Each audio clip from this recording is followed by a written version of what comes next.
c'est hyper beau cette installation. Je pense que vous faites.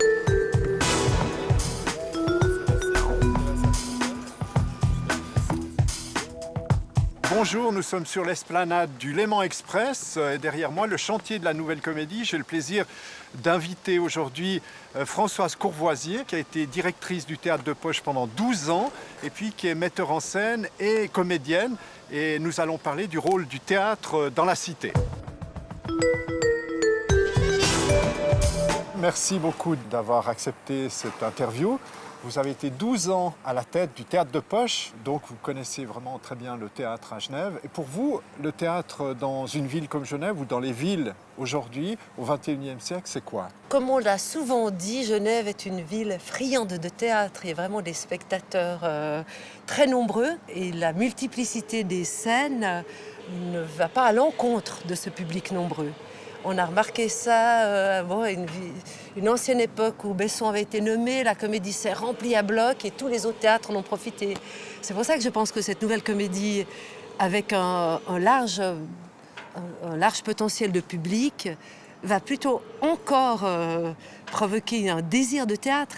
Au XXIe siècle, le théâtre, ça a quoi comme fonction dans la société moderne actuelle? Je dirais que c'est un lieu où penser à plusieurs, mais ça depuis toujours, depuis Aristophane déjà.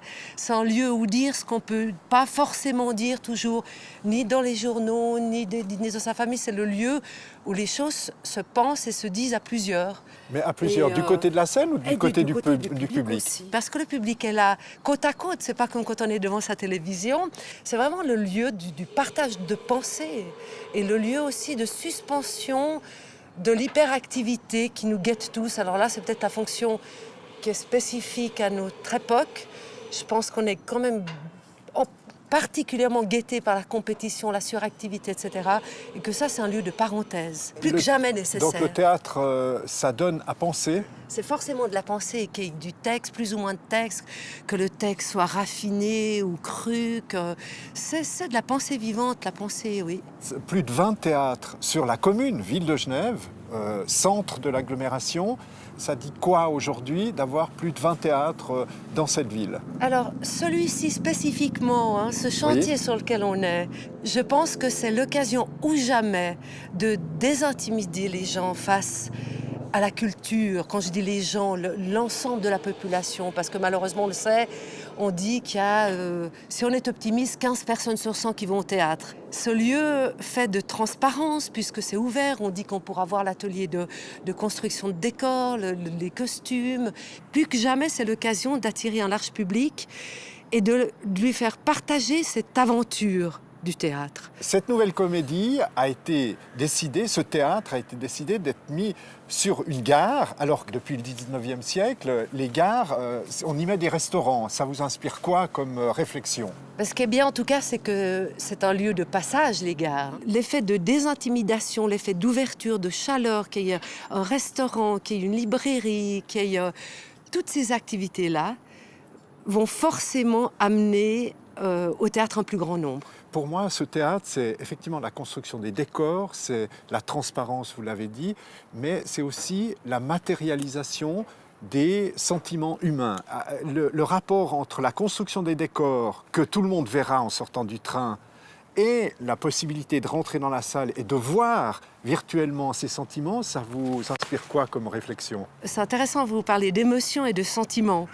Et très souvent, on sous-estime, même dans les textes passionnels, la dimension justement de distance. Le théâtre est là pour mettre en distance ces sentiments.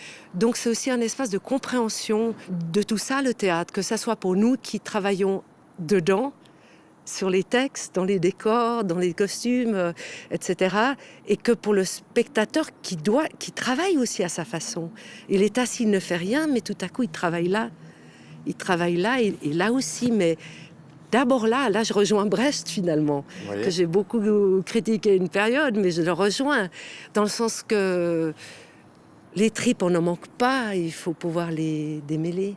Ce qu'il y a de différent ici, c'est que les gens, il va y avoir 50 000 personnes qui vont passer dans cette gare. Ça va être la deuxième gare de l'agglomération et pas simplement une gare des eaux vives, même si ce théâtre va être inscrit dans le quartier et va restructurer complètement ce quartier. Mais les gens, en passant, ils pourront voir les décors. Donc, c'est plus un théâtre où c'est fermé et on rentre dedans pour aller voir un spectacle. Le spectacle sera dans la rue. Je pense, c'est vrai que c'est vraiment la magie de ce projet. Et là, très sincèrement, quand j'ai vu les premières images de ces baies vitrées, je me suis dit, ah, c'est formidable.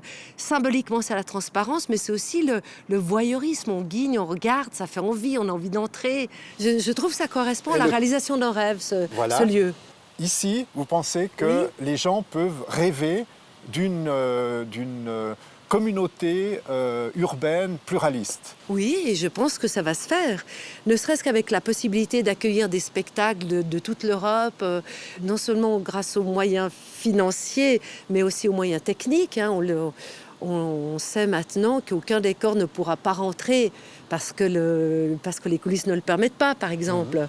Donc il y aura des spectacles de toutes les langues qui vont amener des gens de différentes nationalités aussi. Genève est enfin à la hauteur de ses ambitions. Pourquoi ? Cette nouvelle comédie va bien sûr marquer parce qu'il y aura des personnalités extraordinaires qui vont y venir. C'est certain. Je fais parfaitement confiance à Natacha Koutsoumoff et à Denis Maillefer pour nous inviter des personnalités extraordinaires.